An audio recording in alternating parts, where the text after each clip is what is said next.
Anytime you make a film about driving cross country and seeking answers to questions you've had as a child, you have to trace things back to the neighborhood you grew up in. In my case, that's the Barrio, Via Hermosa in Westside Hollister, California. These blocks are all symbolic of simpler times in life. I used to daydream as a kid about how different cities in the Midwest and East Coast must have been like compared to the rural suburb I lived in. The people, the culture, the accents, and especially the weather. No one I knew did any traveling, so the only thing I had to go on were sitcoms and of course images of the cities the Niners and A's were playing in. We're live at packed Giant Stadium in East Rutherford, New Jersey. This town is going through a lot of changes because of gentrification and displacement, which are two big concepts that people seem to think only affect urban parts of the country. Besides having the desire to see cities I had wanted to go to since a child, I took this trip to do research on the economic changes and the impacts on urban locations. First time I made a major move in my life was leaving home at 18 to go to school at San Francisco State. While I was there, it was only natural for me to look for other brown people right off the bat, and that's who I found in the Barrio that was closest to school in the Excelsior district. It's a trip to think how San Francisco was still a hood with it till about the mid-2000s when the gentrifiers started creeping in and I heard my first reference to whatever the hell a hipster was. I don't think anyone knew the master plan of these people moving in and what it would lead to except them. You see them in their little clannish groups at the usual places. Luxury apartments with Black Lives Matter stickers sprawled out across their front windows, driving Priuses and Honda Fits to upscale ethnic restaurants where they brag about their trips to Western Europe. Just the sight of these people makes me dread having to go out in public in San Francisco. So I've bounced all over the Bay Area through the years thinking that what I remembered about it pre-2005 would somehow return. This last summer was the final nail in the coffin though. I went out to an event where American Indians were performing thinking my people would be in the crowd. All I saw were the typical gentrifiers and their followers congregating only with each other and trying to be cool, imitating how Indians were supposed to react to the awesome ethnic music played.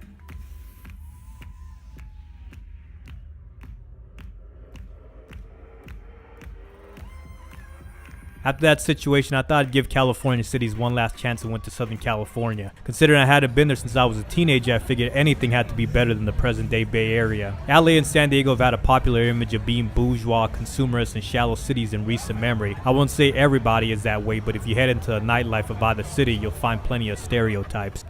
With a summer like the one I had and the momentum building in me to leave the state for a month to do this Barrio film project, I headed out in early October. Things changed up as soon as I left the mountain states. I got to Colby, Kansas and right away dealt with consecutive cases of racial profiling by the police. I come into Barrio, Armadale, just relieved to see some brown people for a change. Funny how even speaking my broken Spanish, there's just so few of us in that garbage state that I felt embraced by people in the Barrio. I wish I could say the same thing about heading into St. Louis.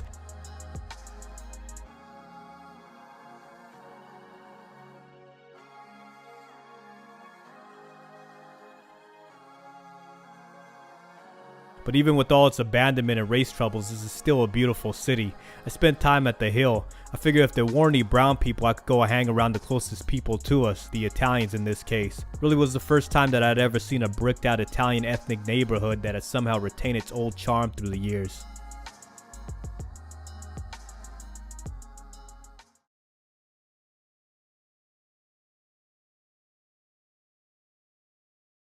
I was glad to leave the racism of Kansas and Missouri behind me and prepared myself for Chicago. I come into the city with it raining buckets. Luckily, people here aren't like those in California who let the rain slow them down. I had a comrade recommend that I check out a bar on the north side. This was the only time in the Midwest I saw racial mixing. Ordinary people just getting wasted and talking about random things till 4 a.m. while a rainstorm bombards the city. That's my first memory of Chicago.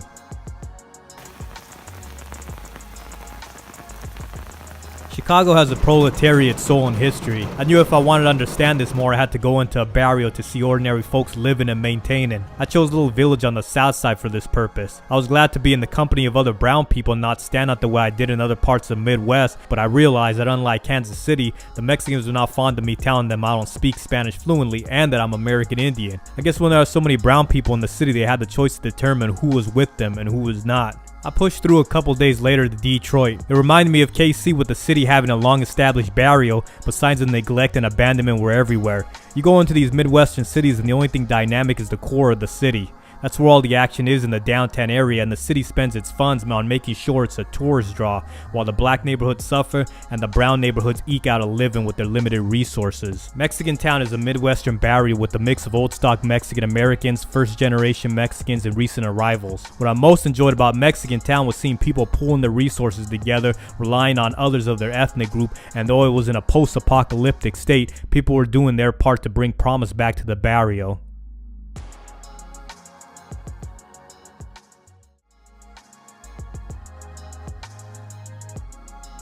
Pittsburgh, to its credit, has good, hard-working, blue-collar people who treat you with respect. Like other Rust Belt cities, though, the downtown had undergone a massive facelift and gentrification has crept into its adjacent neighborhoods and still look vacant for the most part.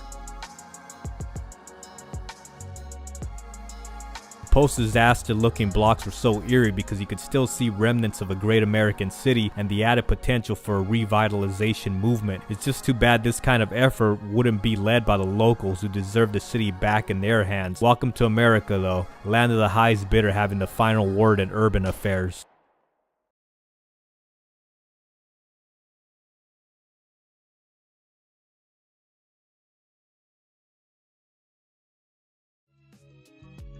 The next stop was a city I've been trying to avoid my whole life, and the same one I wanted to see more than any other one. Because I didn't have much time, I knew I could only concentrate on one borough. I chose the Bronx for its famous Barrio. I used to think San Francisco was the busiest city I had ever seen, but cities back east make it look like just a sleepy suburb with most things dead by 9 p.m. Unlike Midwestern cities where people have too much time on their hands to invest in racism, I noticed people were focused on their personal business than squabbling. Plus, I was surrounded by brown folks and blacks who were used to the idea of brown people in their neighborhood, so for everything said about New York being a racist city, it just isn't the corny, liberal, PC, and race-flaunting paradise that the Bay Area tries to market to investors, and that's all you are to the powers that be if you consume the San Francisco facade.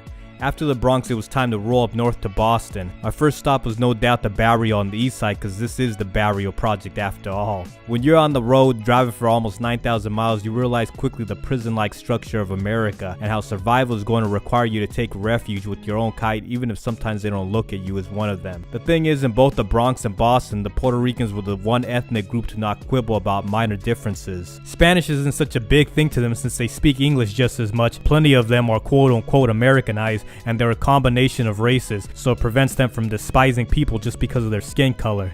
After that, I made my way to South Boston. I always thought the Irish had a unique history in the country, which I've been reading about since I was a child, so I wanted to see the epicenter of their community. Two things stood out for me. Gentrification is affecting this neighborhood as much as any so-called community of color in the country, but they're resisting intrusion, and the image of Boston being racist is complicated.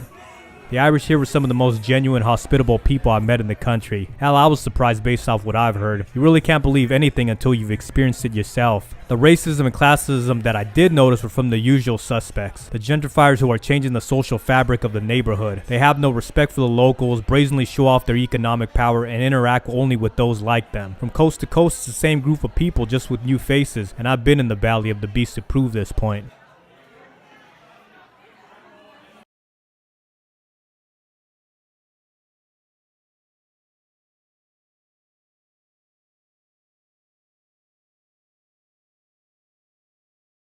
After maximizing the couple of days I had in Boston, where I saw the East Boston Barrio and how far-reaching gentrification is with its influence on even European American neighborhoods, I headed down to Philly. This is a city where I found everything I wanted in a metro location, including a barrio in the north and an Italian and Irish neighborhood in the south. Philly embodied what my kind of metropolis stands for. Real people with city pride, an identity and soul firmly in place, the kind of urban energy I can't get out west, and all the opportunities, possibilities, and storylines of a major city. The downside of that is gentrification. It's coming to a hood or barrio near you. Gentrifiers are in the typical parts of town, the historical areas closest to downtown, Kensington, Fishtown. This is where I saw gentrification seeping in. Businesses are changing. Buildings are being bought out and renovated to meet the demands of new residents. There's a sprinkling of gentrifiers oblivious to the poverty, drug addiction, and real human problems that surround them. I couldn't even let that take away from what I thought about the city, because I finally found a city where I belonged. I went my whole life first imagining, then venturing into cities around the country hoping to find that one that matches who I am, and that's what I got in Philly. I had to just zone out and get lost in the greatness of it. The grit, the grime, the constant activity with everyday people that you don't have to struggle to fit in with, it was here. And like other cities in the Northeast, the neighborhood people that I was around all had thick or regional accents. It made me feel right at home. The hell with standard English, proper etiquette, or anything else that doesn't represent the common people that I come from. The same type of people that Philly stands for.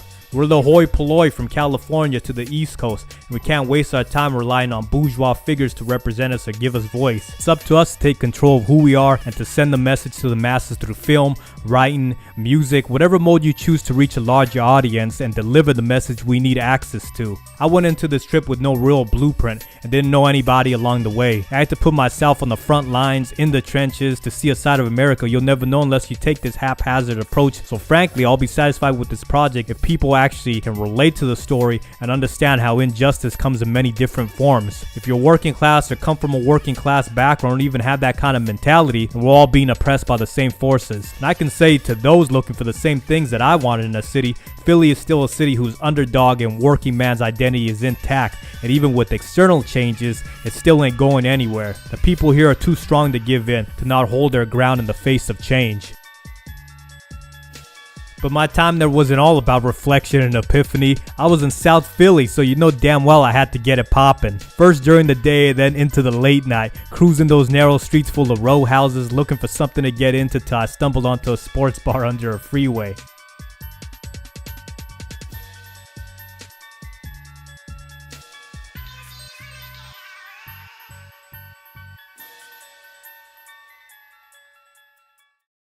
I already love Philly, but the fact that at times we're deep at this bar bumping freestyle music and everybody seemed to be from the neighborhood but was still cool to outsiders made me never want to return home. First off, Latin hip-hop or freestyle, classics, high energy, whatever you want to call it, it's a staple that defines our brown culture in San Jose and on down to Salinas. It was first embraced by our parents and handed down to us.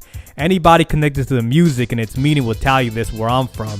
You throw on this kind of music at a house party or family gathering and people are going to go nuts over it because of all the memories attached to it. So to be 3,000 miles away from home and see this music still going strong with new acts and new fans, it's just unbelievable. All I could think of was San Jose and the way the scene must have been like in the 80s and 90s before we started losing our identity and culture and started following mainstream trends. It's wishful thinking, but I would do anything to have our people like this in downtown and on the east side of San Jose like we once were. The issues of the outside world just seemed to come to a standstill while I was at that bar.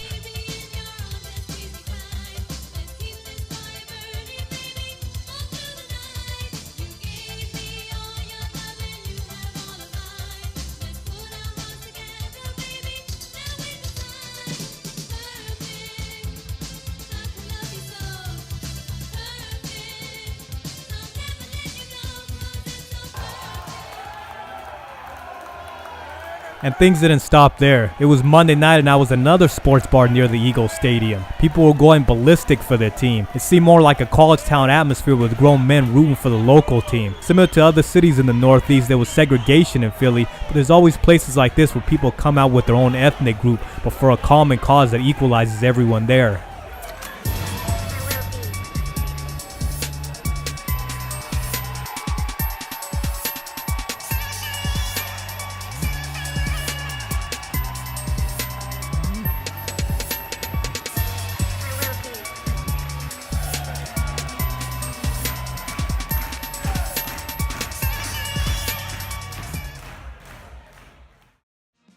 This being the US, I kinda knew the harmony was going to end soon. I had to deal with law enforcement harassing me in Kansas, but in the Midwest and Mid-Atlantic states, the extent of the racism I dealt with were stares by everyone who wasn't brown, and then the typical racial and economic exclusivity of the gentrifiers in the Northeast. That quickly changed though. Being in gentrified Baltimore was actually the calm before the storm.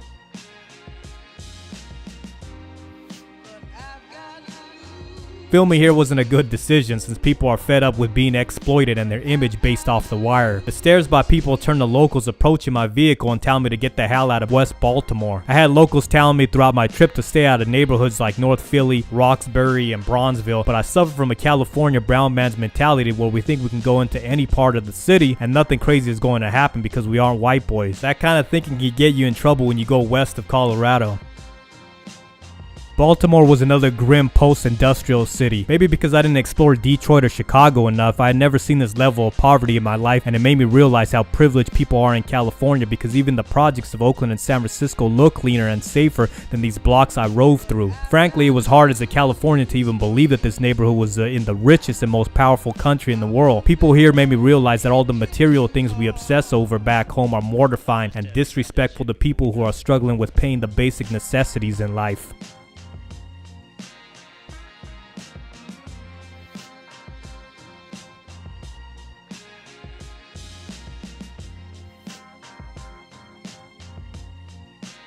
Even in West Baltimore, it would be unfair to just bring up one notion that's been harped on too damn much, because there were also residences where people involved in the upkeep and did their part to keep the neighborhood looking nice and free from the undesirable results of a massive migration to the suburbs. And maybe the people's reaction had not to do so much with race, but me roaming with the camera around looking like an undercover cop.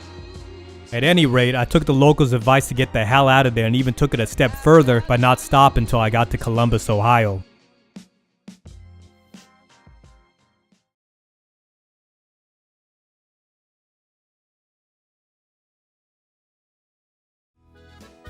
To make a long story short, the backlash I got in Baltimore continued into Columbus and Dayton, and this time it was from white America. I never knew a Bible Belt state would be my saving grace, but that's sure how it felt. There's no easy way to say this, but what I benefited from was a system of racism in place, Texas style. There are no ethnic groups in the state among European and so-called Hispanic people whose families have been in the state for generations. Everyone is a Texan, and their ethnicity takes a back seat to that idea. The thing is, when you're recognized as a Texan, you have to engage in the belittling of anyone who isn't white, or honorary white in the case of Hispanics and anyone lumped into this category.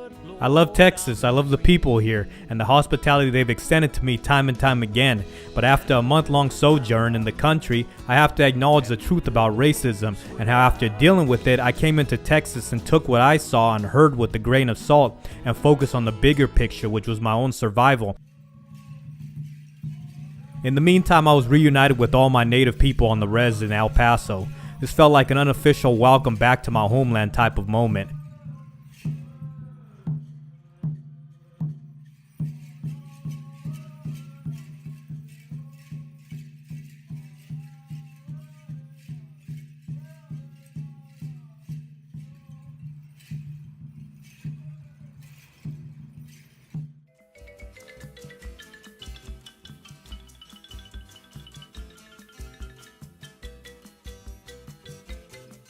I've never been one to be emotional, but the sight of those sapphire and emerald waters showing me I had completed my journey was heavenly. California once seemed like a million miles away. The sunshine and the balmy spring and summer weather are only the icing on the cake compared to what we have here on a deeper level.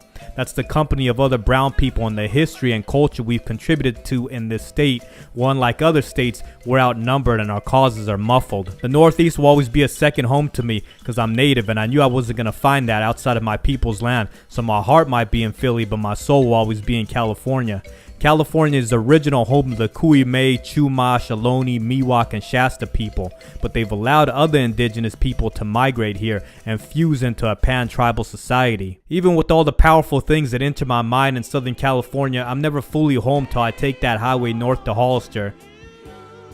I'm normally not one to take pictures, definitely not one to feature myself in any film I make, but after you drive almost 9,000 miles and see what I did, you get the feeling that your time to enjoy life is limited and you have to revel in the time you have left with the people you care about. So, these cheesy freeze frames are my makeshift wall of fame. Just a small sample of the people who have come into my life that I had plenty of time to think about while on the road, and I told myself I would show them my true appreciation for them. This is the Northern California that I know. Green hills and blue skies that seemingly go on forever. Pine forests that are covered with powdery snow that make average areas look like Christmas postcards even in the springtime. And neighborhoods in the North State that experience real winter days.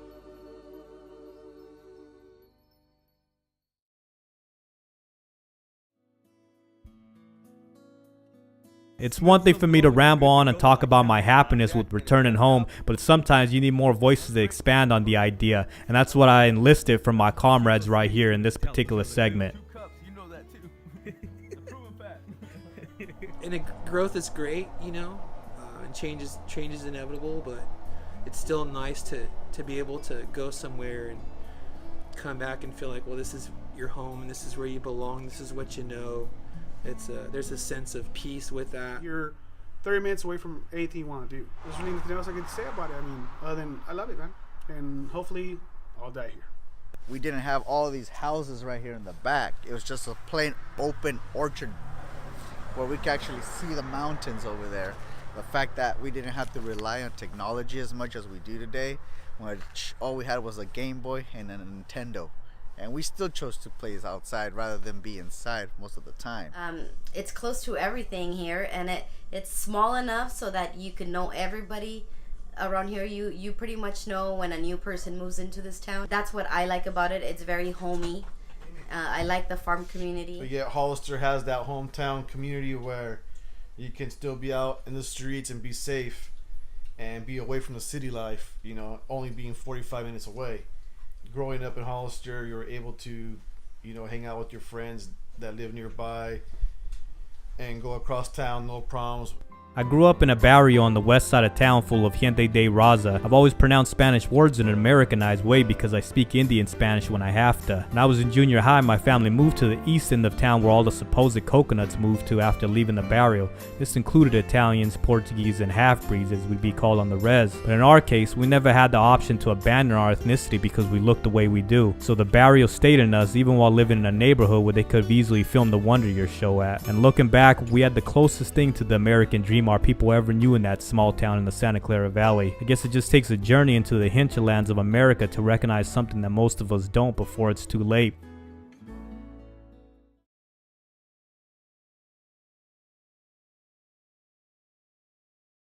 I thought about ending things in Hollister, but it wouldn't be complete without including the main barrio of the Northern California Brown community. Though we'd make a case in the South Bay for East San Jose, the truth is it's the Mission District. Even when the Italians lived here, it was still a Barrio Italia or a quartiere with working class people. Same thing with the Irish here. And long before that, it was just another part of Ohlone land. My time spent here was never one without incident. I remember getting hit up by the Norteños and Sureños. People thought I was lying about not being Latino or not knowing about gang politics in the area, but I kept coming back because it was a stronghold of the brown community and there was a vitality and richness that I didn't see anywhere else.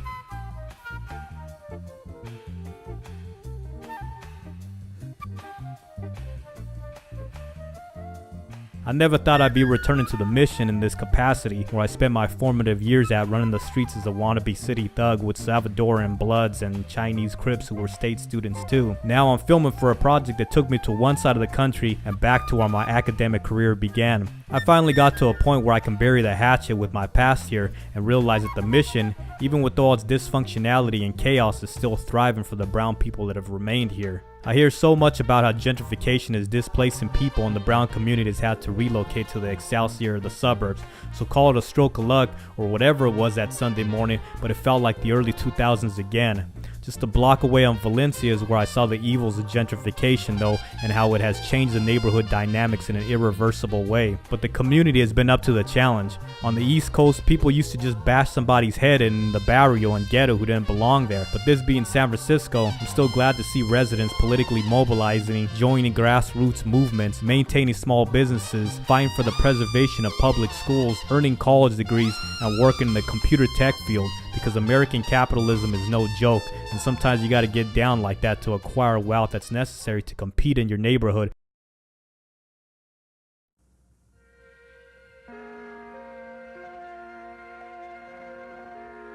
I'm comforted by these densely populated cities where there's always someone to speak to and something to learn from. Every detail is important in an image, everything dependent on some other characteristic, so it's pivotal that things find a way to align properly. I befriended people who were African, European, and indigenous during this last journey, and they genuinely supported and guided me through the thicket of racism, hatred, poverty, and deterioration. This Barrio project is dedicated to a few different themes, but most importantly, it's dedicated to building brotherhood and understanding between our barrio and yours.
5, I arrived in America. Made it alive, survived a hell of a trip. Kid, I'm telling you, selling the freedom town to put my feet on the ground. See what's around, then lock shit down like Nino Brown. I'm bound by honor and down for drama like Tony Montana. Yeah, clowns don't wanna fuck around, pana. Puffing pounds of marijuana with my entourage. From a floss in the sun of fog, getting charged of Bacardi Dog. Terror Squad, my cartel. We large, it ain't hard to tell. We more cream than Carvel. For real, pockets filled, $100 bills. Probably with the squat and bill knowledge while we holler at the college girls. It's how we feel to be on top of the world. Up in the pearl white drop, just cruising the borough. Keeping it thorough from beginning to end. Do for yourself, ain't no friends in this envious world we living in. And yo, as the world turns, from life we learn. The more money you earn, the more money to burn. Be concerned, cause everything that glitters ain't gold. Get on the road to riches, fulfill all your wishes and goals. And yo, as the world turns, from life we learn. The more money you earn, the more money to burn. Be concerned, cause everything that glitters ain't gold. Get on the road to riches, fulfill all your wishes and goals. There's only one life to live, but many ways of living.